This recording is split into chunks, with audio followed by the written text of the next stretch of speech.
seize the moment. Hello, everyone. Today I'll be speaking with one of your favorite barbers and owner of Town Barber, both locations at Queen and Gladstone, as well as the location at Dundas and Ossington. Please welcome Chris Hammel. Hi, how are you? Great to see you. Great to see you, man. I'm happy to see you. I mean, I wish this was in person. The reason why I wanted to do this is, I mean, you've been in the neighborhood for a while. I talked to Cass a lot, my partner, and she's known you for a while as well from the neighborhood. One of the things that struck me was she would tell me like how kind you were in general, but also how kind you were to our dog, right? Our dog who passed away last year. Sweet dog. Yeah. Would you call you like you're an animal lover, right? Yeah, big time. I like animals more than I like people. How long did it take for you to realize that? Like, when did you realize that? Oh, like we had dogs growing up, and like we always had like big shaggy dogs, and I was always like riding them around the house, and they were very tolerant of my childhood bullshit. But I've always just loved dogs primarily, but like I was a really heavy animal rights activist in high school and the years following. Nice. And I've kind of drifted. I guess I would say I eat mostly vegetarian, but Yeah. a little bit of fish, and then I was vegan for a number of years in the 90s when everything tasted like shit, but it was more about the message, you know what I mean? Vegan cheese was basically cardboard back then. Yeah. Very difficult time to be vegan. It's a little bit easier now, I think. They've got a bunch of different cheeses and stuff. Which makes me wonder what my excuse is now, but No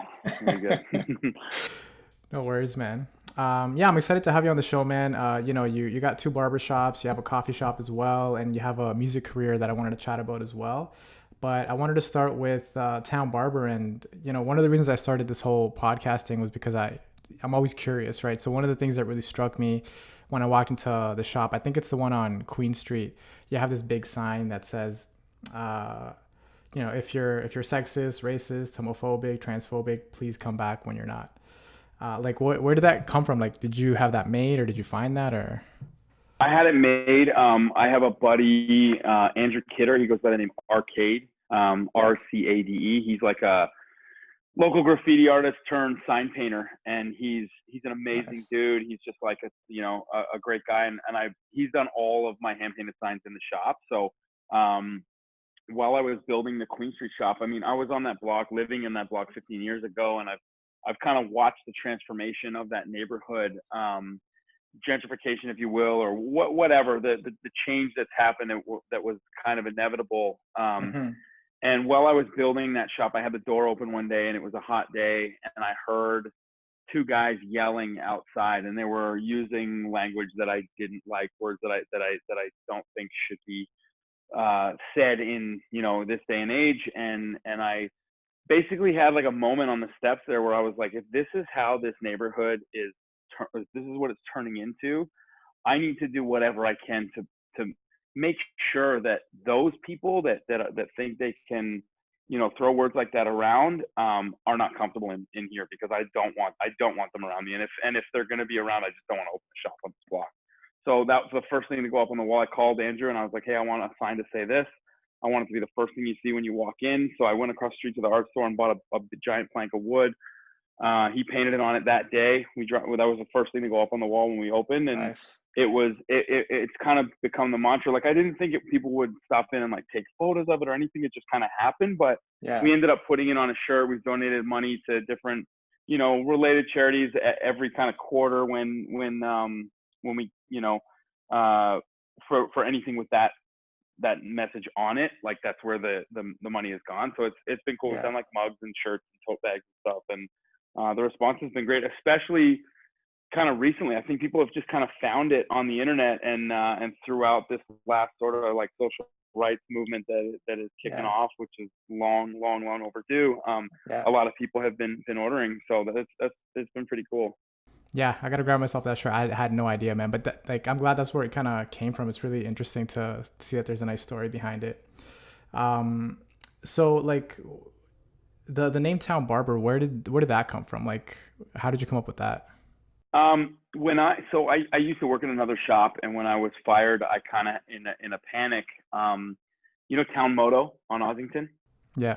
So when I was fired, I immediately went right there, and we were like, okay, I need to hit the ground running here. Like, I have to open my own shop because I've burned a bunch of bridges in this industry in the city. So I probably shouldn't just go asking somebody for a job. I'm just going to do my own thing. Yeah. And so we decided we were going to build a building behind Town Moto, and they own the property. So it was kind of a no-brainer. And we started, you know, going to the city to figure out what the ordinances were for, like, you know, building in a back alley. Essentially, we were going to have an entrance through the back alley or through the like Town Moto itself. Hmm. And there would have been like a little courtyard area, and in that courtyard, which is currently their courtyard and like a little patio, Hmm. that was where the shop started. So for a summer, I guess this is like 7 years ago, Yeah. I was set up on that patio. We built like an awning. I think I spent like $500 on materials, and you know, we got up on some ladders and we built this awning, and I was able to cut every day that the weather was nice. And while I was cutting, I was kind of planning. I met with an architect who, you know, designed you know, Jay Pooley.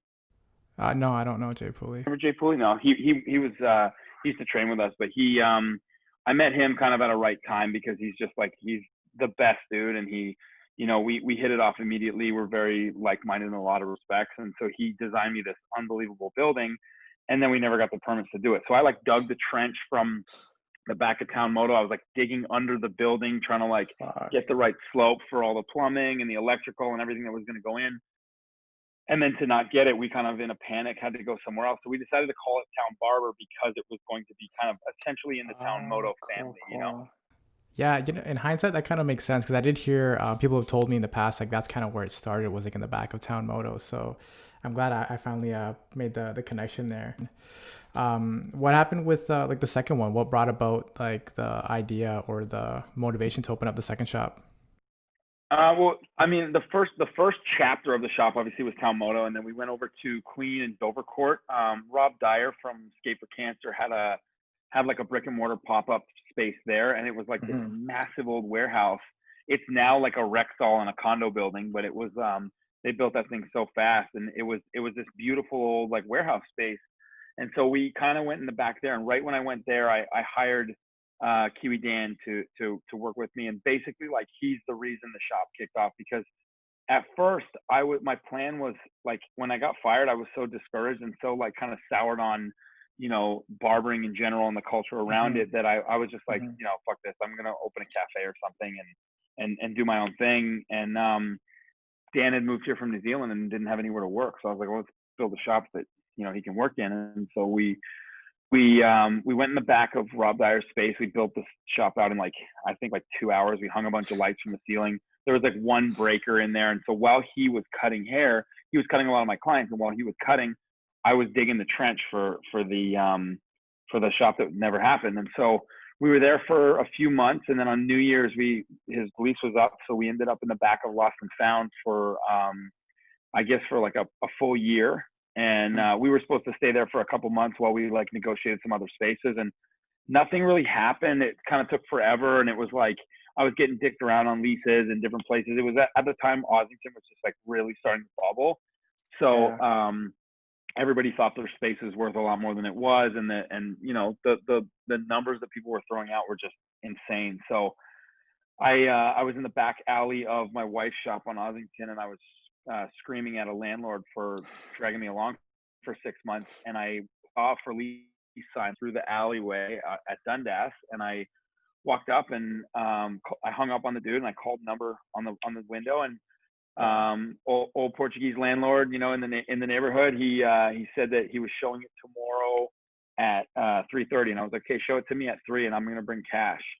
And he's like, well, what do you want to do? I don't want a restaurant. I was like, a barbershop. He's like, no, no, no, it's too big for a barbershop. And I was like, I can make it work. The rent is the perfect price.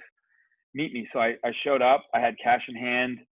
It was a dump. It was like this garbage, like, you know, Portuguese restaurant, like sports bar that was just like run into the ground. Oh, okay, And okay. but the building, I could tell like the bones were there. Like the building is Hmm. solid. You know, it's a cinder block building. He told me that he built the building with his hands, and like he's awesome. He's a great guy. And so he gave me the lease, and he gave me a month free. So I was like, okay, I have a month to build this thing out. And I took Lost and Found. I did one tour with a buddy to like make a little extra cash while I was building it out. And then Yeah. and when I did that, I built 4 chairs because there was only me, Dan, and this girl Madison at the time. And so Mm-hmm. I figured maybe we'll hire one more person and that'll be it. Like a 4-chair shop seems huge to me. Mm-hmm. And within the first year, we renovated the shop. We added 2 chairs because we maxed out our barbers, and then we even changed the schedule. So we were doing like 4 10-hour days each. Mm-hmm. And we just kept growing and growing and growing. And I was like, okay, well, this makes sense. Like this is where we want to be, but I don't think we'll ever have another shop. And my partner, I got a partner in the business in the coffee shop, and Yeah. he and I had been talking about doing a coffee shop forever. I know him through like music and stuff. And he was like, well, let's do it. And I showed it. We had a spot on the east side that we were going to do a coffee shop, barber shop. Mm-hmm. The landlord over there was kind of a jerk. And I used to live above the Queen Street shop. And the landlord called me and she was like, hey, it's for lease. Like, if you want it, I'll give you a crazy deal. She's like, I'm going to give it to you for half of what I just got offered because your business builds community, whereas the guy that just offered me all this money takes from community. And so I knew the building needed some work and it was going to be a challenge, but I just love that approach of like, okay, I met her 15 years before when we lived a couple doors down. We would sit on her stoop because she had a better stoop. So all summer we'd be on her stoop, and she was joking that we were like her bouncers to her house. And Yeah. she's just a sweet older woman, and she lives in Prince Edward County now. And Mm-hmm. so I lived there, and I loved having her as a landlord. And so I guess about 2 years into the Dundas shop, we got the lease on Queen. And I called Martin and I was like, hey man, we're doing this coffee shop because I just got this space. Like, let's make it happen. And so he came down, checked it out. We shook hands, wrote a contract on a napkin, literally, and then and built this coffee shop. We started like asking around, like we both know what kind of coffee we like and what we like in Mm-hmm. coffee and so on. But I didn't know like gear. I didn't know any of that. So we called some of our like the shops that we like really look up to and asked them for advice and tips and Nice. all suppliers and all that kind of stuff. And I did know the barbering stuff, so I could like we built the shop out super cheap. A lot of that shop is a recycled front lobby of a hotel. So all that Mm-hmm. like slat work, the wood stuff and the countertop and all that stuff, it was all pulled out of a hotel that was getting demolished. And so we were able to like repurpose that. So we Nice. lucked out big time. Awesome, man. And like, who does all of the design work? Like, do you do it like in a group or is that just you? Because I love the style. It's like so creative and unique. I haven't seen anything like it, to be honest. Like all the artwork and everything. Like all the stuff on the walls at one point or another has probably been in my apartment, and my wife hates it mostly. So she was like, well, is there somewhere else we can put this? So we joke that I just opened a second shop so I could put more shit on the walls because there isn't much wall space left when everything's up there. So Yeah.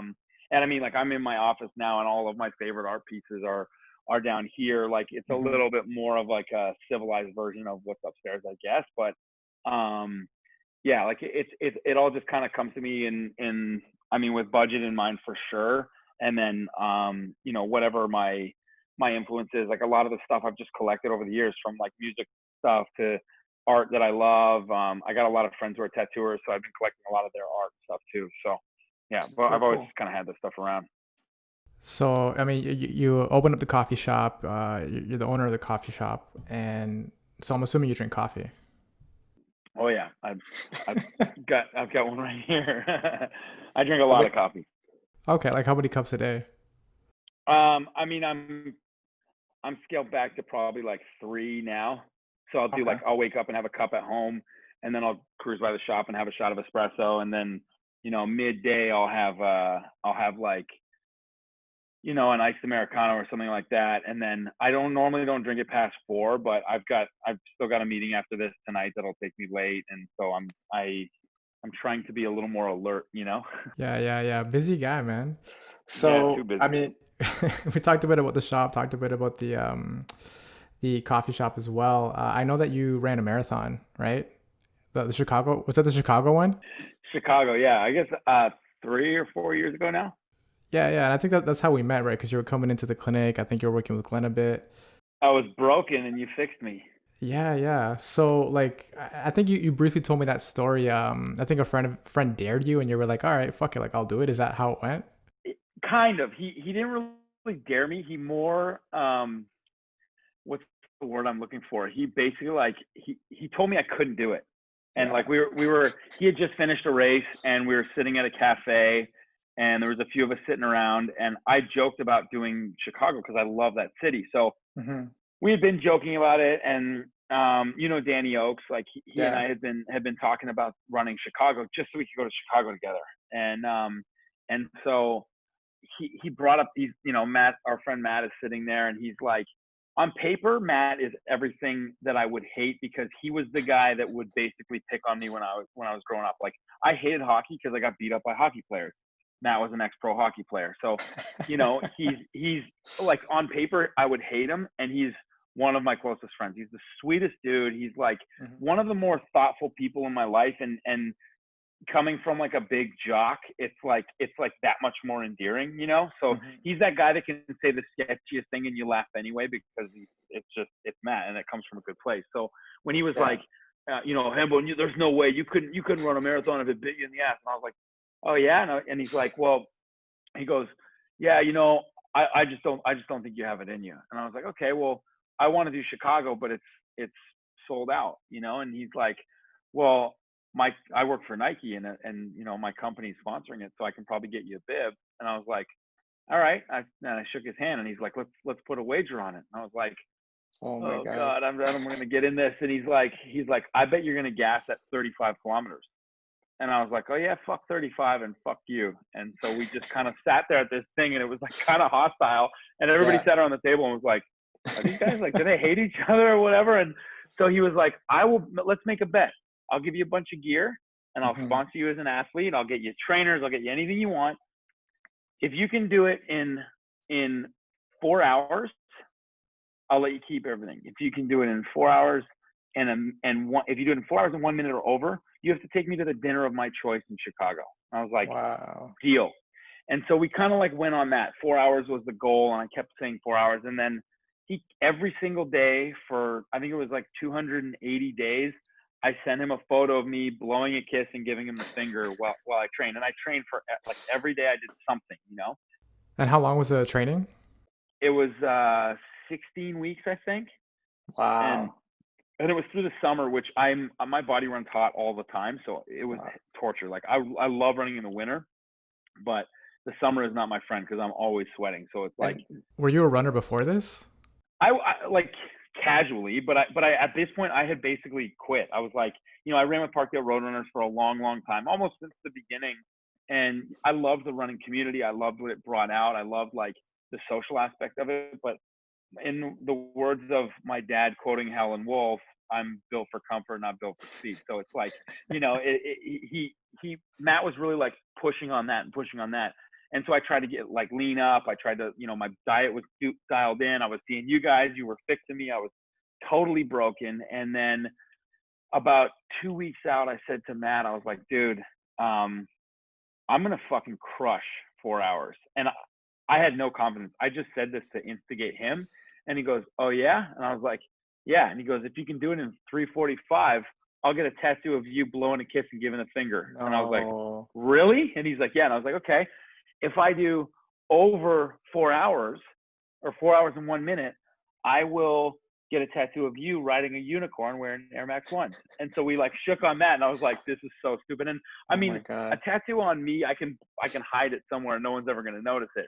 But this guy's got like one like Olympic flag tattoo on his fucking arm or something. So I was like, this is gonna Oh be my God. hysterical. So Matt Geo and Big Matt, the guy who challenged me, he ran the race with me too. So like that was also like the cool part of it. The night before, he tried to convince me to have shrimp curry, which is probably the worst pre-race food ever.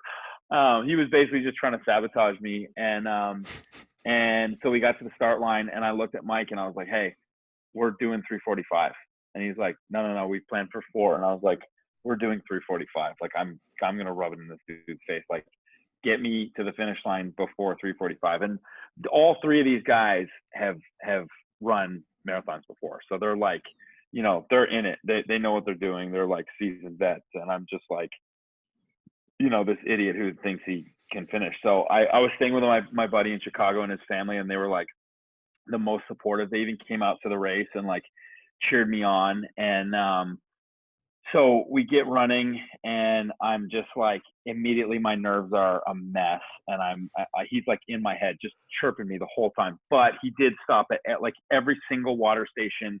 He grabbed me a water and a Gatorade. He was a total gentleman Nice. about it, and he was like, he Yeah. was the best. And so we get to the 35-kilometer mark, and for the whole kilometer, I gave him a finger, and I was just like super pissed. Oh, I also stopped at 21 to go to the bathroom Oh because I man. was like, my nerves were so heavy that I was like, I'm gonna shit my pants. So I I'm in a porta potty, and this woman opens the door. I Oh forgot to lock it, no. and it was like she looked in my soul, and she screamed, and I was like, I'm like shaking because I've just run 21 kilometers, and I'm like just dusted. And I looked at her, and I'm like, I'm so sorry. And she screamed, and she slams the door, and Matt's in the next stall. And he goes, "Yeah, Hammell, get it!" And we were all just like howling. So I couldn't go to the bathroom. I got stage fright. I pulled Oh my my shorts up, God. and I kept running. So I kept going, and I think about the 30-kilometer mark, the family that I was staying with, they were there cheering. It was like the most surreal experience. And then I hit a point at about 36K where I was kind of like in a lull. I was pretty dusted. Like, maybe it was before that. It was actually before the 35, so it was about 32. And I looked to my left, and I saw a sign that was upside down, and um, it said my name on it. Like, something about I'm here, or like, go Chris Hammel, go, or something. And I was like, what the fuck? That guy's got my name. And I was like, and he's an idiot because his sign's upside down. And I like focused in, and it was my little brother, and he Oh shit. flew to Chicago to surprise me. We had like a bit of a, not like, we just weren't getting along too well. Stuff was just kind of weird. He was doing some stuff in his career that I didn't agree with, Mm-hmm. and so we were kind of at odds with each other. And he flipped the sign over and just said, I'm just here because I love you," or something like Oh that. And I was man. like, man, that's That's fucking fucking awesome. So sweet, I'm like, dude. I'm bawling my eyes out, and I'm running with these goons. And little Matt's like, "You know that guy?" And I was like, "It's my brother, man. Like, this is crazy." So we keep running, and that like gave me a boost of energy. And it's funny because I was looking at the data, and like where I saw Nick and his family, who I was staying with, I got faster. And then when I saw my brother, I got faster. And so like we got to the part where the Parkdale Roadrunners like cheer squad was, Yeah. and I got like turbocharged, and I was like going for it. I was like, "Okay, I think I can finish this." And we were closing in, and Mike was on my like back shoulder, and I could hear him struggling. And so in my head, Mike's like the strongest dude I know running. And I was Yeah. like, if Mike's struggling, I'm dead. I'm done. So I started thinking like, I'm just gonna walk. I'm just gonna get off the course, and Matt wins, and I'll take him out for dinner, and that's it. And I turned around, and I found out later Mike had stopped, and then he picked back up and caught up with me. And so Mike's now like coming up on me. Little Matt's over here. Big Matt is just cocky, like making fun of me the whole way. And we get to like a kilometer left, and my legs are done. And I'm just like, Mike, I can't finish. And he's like, don't fucking talk. And I was like, dude, I'm done. I'm walking off. And he's like, no, you're not allowed. And I was like, dude, I can't. It's a heat wave. It's just like deadly. And I was like, man, I'm seeing people drop on the ground, and I'm like, that guy looks fit. Why is he lying there? And I'm still going, like, I'm dead. And so we Holy got to about smokes. 600 meters, and there was a guy eating cookies, like a whole box of cookies, and he's just like crumbs on his face, and he points me in the face, and he goes, "You." And I like looked at him, and he goes, "Go." And I just sped up. And in my head, I was like, running the fastest kilometer of my life. But I probably looked like just a broken shell of a human, like falling apart at the finish line. And so my goal was to get a photo to send to the finish photo was going to be me with both middle fingers up. And so in my head, I'm finishing, and I'm crossing the finish line, and I'm just like emotional and totally nuts. My brother ran alongside me, like he showed back up at the finish, and I'm like in my head, I'm running like both fingers in the air, like cheering. In the photo, I'm like almost like dead, but my fingers were up, so I got it. And so we were all like, you know, crossed at the same time, and and they put the blanket on me, and I was straight up hallucinating. I felt like I was on drugs, and I don't even Yeah. drink, so for me it was just like the weirdest experience. Runner's high is a very real thing, and I didn't experience it till right then. Wow. And we walked over to the Bean, the Chicago Bean, to take photos. Yeah. And while we're walking, oh, my watch said 3:40, 3:45:58, and I was like, okay, well, I stopped, and the watches are never accurate because like GPS shit gets weird. But maybe I'm like, I got close to 4 hours, because I thought, like, I don't know how long I stopped to go to the bathroom. I definitely lagged a little bit. Mhm. And Mhm. so we're walking over, and Mike grabs me, and he's checking the official race results on the internet, and he grabs me and goes, "Dude, you fucking did it." And I was like, "I did 4 hours. Oh my god, I'm so happy." He's like, "No, no, no, you did 3:45." No way, And I dude. look at Big Man. I was like, "Dude, we're going right to the tattoo shop, like, now. The guy I'm staying with is the best tattooer in the city. Like, we're going there right now." And he's like, "No, man, what's the time?" And I was like, the official time was 3:45:56. And he goes, "I said sub 3:45." And I was like, "No, you didn't. There's no way you did." And so we were bickering back and forth, and I was super pissed off about it. And I was like, "Man, this guy still, there's no way he's gonna get a tattoo of me. Like, he found his loophole." And I was like, "Man, you said 3:45." He goes, "No." And I was like, "Matt, what's your best marathon?" He's like, 3:09:21. And I was like, he's like, "But he says 3:09." I'm like, "Dude, I won. I won the bet. This is it." Yeah, And he's like, yeah. "No, man, I said sub." And we went back and forth. We somehow got a hold of his new girlfriend, who's now his wife. At the time, he was leaving Chicago and going to stay with her in DC. And so we had her print off a photo of me blowing a kiss, giving the finger, and put it on her bedside.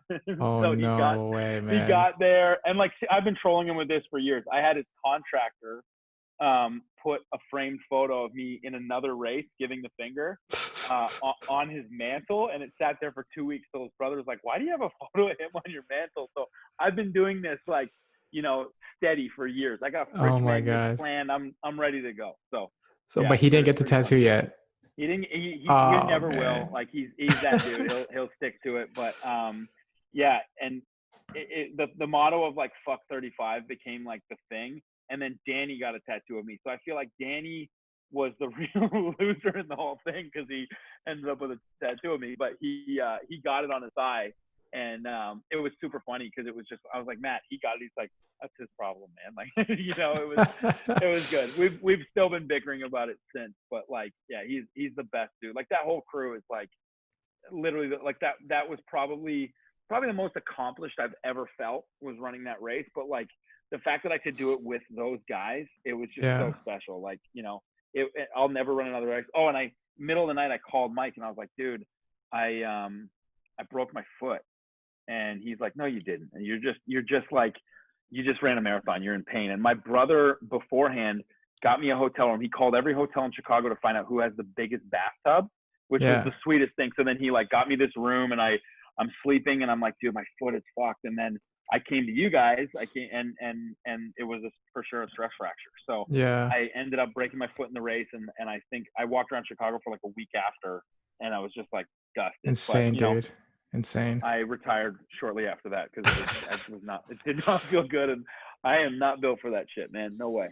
Oh, well, you know what, I mean, I think you've inspired me because it's one of those things that I've been sort of wrestling with back and forth. I'm like, you know what? Like, I'm into fitness and whatnot, but the marathon thing has You're just kind built of for been it, there. dude.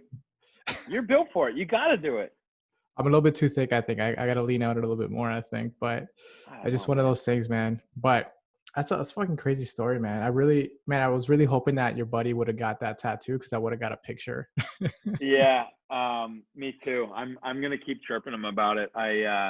Maybe if only I could do those, like hair tattoo, like portraits in the side of his head or something, but that's not gonna happen. That's not my style. But yeah, I'll keep chirping him. If it happens one day, I'll send you the photo.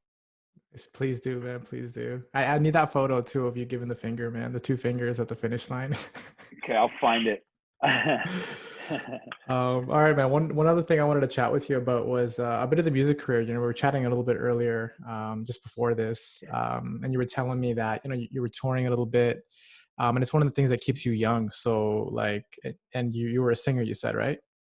Yeah, I sang in like punk, like hardcore punk bands, growing up in high school, and then kind of through my 20s and stuff. And I ended up making a career out of out of touring for I guess it was like I left high school and traveled a little bit, and ended up living in New Zealand for a little bit and traveling Uh, Southeast Asia. And then when I kind of came home, I was like, okay, I need a job that's going to get me traveling, because I grew up in Kitchener, Ontario, and I did not want to stay there. I hated it. The only thing I could see was leaving. And so I moved to Toronto, and I immediately got a call to tour with a band that might, like, when I was in high school, I did co-op for a music promoter, and he ended up tour managing a band called Goldfinger. And so he called and asked if I would take over his position. Sorry, stage managing. Asked if I would take over his position because he was going to get married. And so I ended up touring with them, and I told them I would do the tour if my band could open up. So we nice. opened this like Goldfinger Simple Plan tour across Canada, and we did a bunch of that stuff. And slowly I kind of like played less music and was touring more with other bands, because that was what was paying my bills. So I was Hmm. able to kind of like, it felt like Never Never Land. Like, you leave all your problems in the last city, and you just kind of keep moving and moving and moving. And before you know it, you've been doing it for 10 years, and, finding little shit jobs between. And I was, touring with bands, some friends bands for free, just because they didn't have enough money to pay anybody. So it was like, Yeah. it was super fun. And, Warp Tour, I did that a bunch of times, and it always just felt like shitty, summer camp.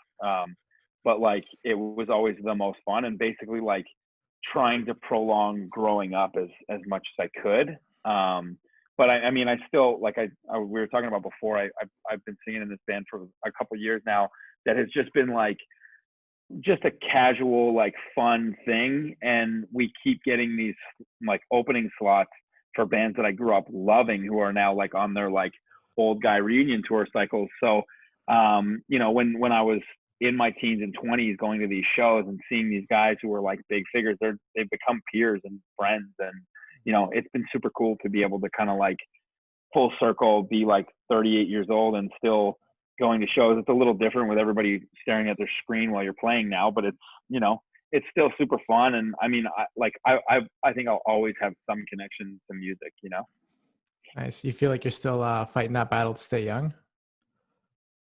I mean, I don't think it's like fighting the battle to stay young. I think it's just like, just continuing to live young. Like, Yeah, I yeah. surround myself with people who are very like-minded. And like, growing up in punk music, it's like very youth-driven culture, that like all my values came from that. I mean, my parents, I guess, were like old hippies, and so I did carry on a lot of their like beliefs and values and stuff. Hmm. I think when I found punk, I was like, well, this is kind of like what these are the values that I was raised on. and Yeah, and yeah. like DIY culture, like do it yourself, and community, and anti-racism, and like all of the kind of founding values of punk and hardcore music, kind of just just kept resurfacing. So it just kind of made me feel like this is where I belong. This is like what I'm supposed to be doing. And I kind of run my business like that as well now. And it's like, I probably don't have the best business mindset, but I'm able to kind of like continue on with like, it's very unconventional, but that's kind of how my whole life has been. So Yeah. it's cool that I can, like, we can play whatever music we want. We eat what we want at lunch. We hang out with our friends. There's people in and out dropping stuff off. Well, obviously not with COVID anymore, because the rules are weird, but Yeah. there's all kinds of stuff that are like keeping my 38-year-old mind feeling 17. Nice, man. I'm happy to hear that. I mean, I think you're doing a great thing over there, man. Building community is something that came up a few times, and um, yeah, I feel like you're bringing people together, man, and I appreciate that. And that's one Thanks. of the reasons why I wanted you on the show, man. I Um, appreciate that. That's what a barbershop's for. yeah. All right. So to wrap things up, how do people get a haircut if they want a haircut at Town Uh, Barber? townbarber.ca is the website. Both both shops are on there: Queen Street West and Dundas and Ossington. Awesome. Yeah, and then All right. Major Treat is the coffee shop. Beautiful, man. Thank you so Yeah, much for your time. I really appreciate it. I know you're a busy guy, so really, really thanks for appreciate having it. me. And Yeah, yeah, hopefully we can do this again sometime because I know there's a couple of other things I'd love to get to know. whenever you want. I'm sure I'll see you soon. All right, buddy. Take care, man. Okay, take care, pal. Yeah, see ya.